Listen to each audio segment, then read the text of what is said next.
Hello, good weekend to all. It's Adil Fazal here, market analyst at CFDs.com. Be sure to visit the website www.cfds.com for your trading needs and certainly explore the products and services on offer. I.e., you can qualify for up to a 25% cash bonus offer on your new trading accounts. Alternatively, you can visit the educational site, which is www.cfds.education, to certainly learn more. Okay, let's start. In terms of European indices, obviously we had a stellar close. That's mainly due to the fact that central banks certainly upped the ante, and the BOJ and the ECB obviously certainly looking to explore options in terms of additional stimulus. And as we all know, QE is the name of the game. That's in the town at present. So any talk of QE certainly triggers a short squeeze, given the fact that the markets have been substantially oversold. Okay, so let's try and break this market down. So there's two basically main factors that are driving this market. Obviously, the third one's been unleashed this week, which is obviously extra stimulus from the BOJ and ECB. But in terms of the markets, it's number one is oil.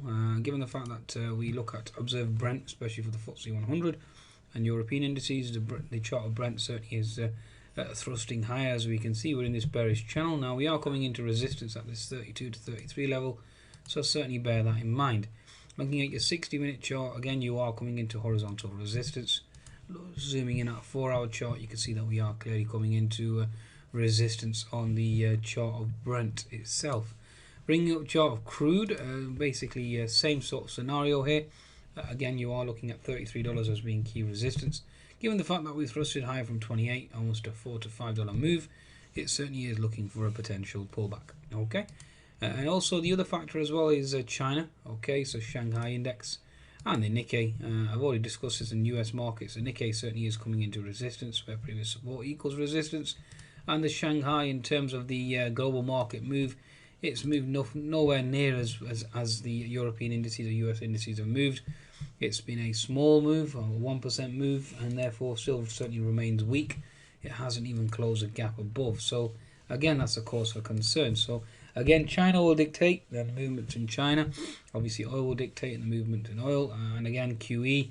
Now, the issue I have with QE, especially with regards to European QE, is the chart of the Bund. Now, if you are expecting the QE to certainly have its effect the way it should do, okay, then you're expecting the resistance on the weekly chart to be taken out. As we all know, when the Bund obviously moves higher, the yields fall lower, and that obviously causes the euro to move lower. Now, the Bund has held resistance even with the Draghi speech. So again, that's a cause for concern. If this horizontal resistance level holds, which it has thus far, then that will keep the euro supported, and therefore the anti-QE trade will kick in. So again, it's something to consider. Now, given the fact that we've held that resistance, even with the Draghi speech, we failed to break out above. Certainly something to ponder over. Now, if I bring up a chart, the Euro USD, let's just bring up a daily chart first of all, and you can see on the daily chart that we do have support in this zone. Okay, now if we go into a 4-hour chart on the euro itself, you can see that this 1.08 region or 1.08 level certainly is holding, given the pivot low was 1.0780. So given the fact that the euro is obviously into support, that certainly is bearish for European equities. And obviously given the fact that bonds are into resistance, again, that's bearish for European equities. So bear that in mind. That's something certainly to consider and ponder over. Now let's go over to the European indices and let's try and break these down. Again, let's look at the daily chart of Eurostoxx, certainly a thrust higher, but nowhere near as one would expect. Yes, we've had a bounce, almost 200-point bounce in the Eurostoxx, but still, it's feeble in comparison to the QE announcement. So you can see how the China concerns certainly are still affecting the actual index itself. Now, you do have horizontal resistance in this zone at 3040, 3050. You have unfilled gap at 3070. Currently trading at the 3020 zone. Obviously, we've taken out that previous horizontal resistance level. So you are looking at a potential move lower in terms of the European index itself. Now, going into the close, we certainly had a weakness. So the inverted head and shoulders formation obviously is now over. So we can discard that now. Let's just bring this market up to scratch. Now, we have an unfilled gap here So again, that certainly needs to be taken into consideration as well if you're a gap trader. And in terms of TA, then you are looking at potential support around the 2960 level. Now we certainly were weak going into the close, so a potential here for H&S. As you can see, we failed to make a higher high, we made a lower high, and therefore we are looking at weaker prices from my perspective. Okay, going into Monday's trading session, certainly looking at weakness. Okay, certainly weakness. Now if I cross-reference that with the German DAX, let's bring a chart German DAX. You can see the German DAX certainly has bounced, but we put in a doji. So even with the QE statement, we still failed to close that gap at 9,700, which is a concern. Okay, certainly is a concern. Now 60-minute chart German DAX, you can see that we certainly have turbulence and resistance at this 9,800 to 9,860 level. Obviously we've got the gap fill at 9,960. Again, that will need to be observed. Now I have explained that the euro is into support, bonds are into resistance, so therefore it's going to be hard for the German DAX to certainly move higher and close that gap. Okay, now alternatively there is a gap below, so one would presume that you are going to flush lower, close the gap, and then potentially mount a move higher. So certainly take that into consideration for German DAX, certainly into resistance. 10-minute chart German DAX, same type of formation. You are looking at the unfilled gap to below to potentially close before we attempt to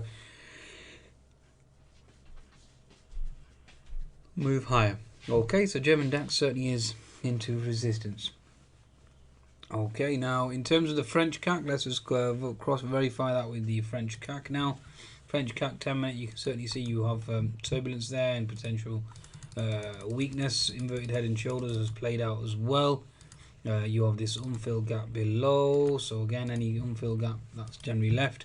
And obviously this the last 10-minute candle certainly was an impressive sell candle as well. So certainly some fear going into the weekend or going into the close, or even potentially at that level. So certainly looks as if it's exhausted. Okay, and the 200 MA certainly needs to be tested. So again, European indices expected to be weak from the outset. That's my interpretation.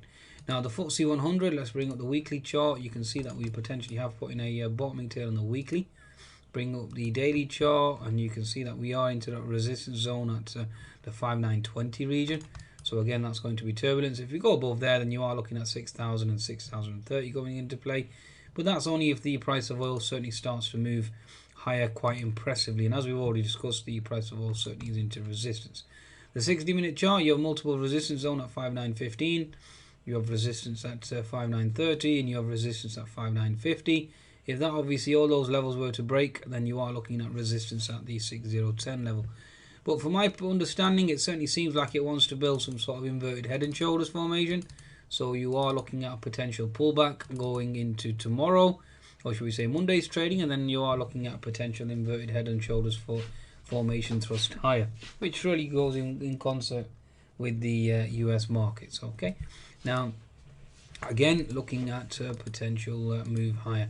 The 10-minute chart for now certainly seems to be a head and shoulders formation, so even that is indicating a potential move down to the 5850 level, potentially the 5800 level down below, and that certainly needs to be kept an eye on, especially with regards to China and especially with regards to oil.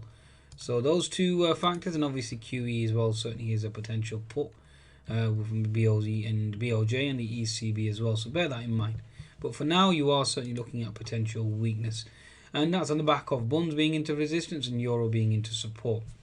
Okay, folks, so I think that's a wrap. Bear in mind also the S&P 500 as well was certainly looking exhausted on the 10-minute chart.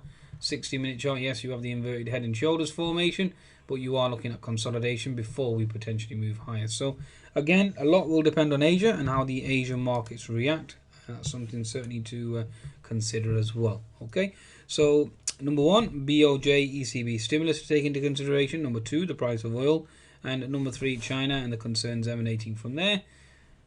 And that's basically the three variables that will be dictating markets next week. We are certainly coming into resistance on the indices from my perspective, and we are looking for early pullback given the fact that the euro and the bonds are into support and resistance. Bonds into resistance, euro into support, means the QE trade is going into reverse, and therefore it's bearish for equities.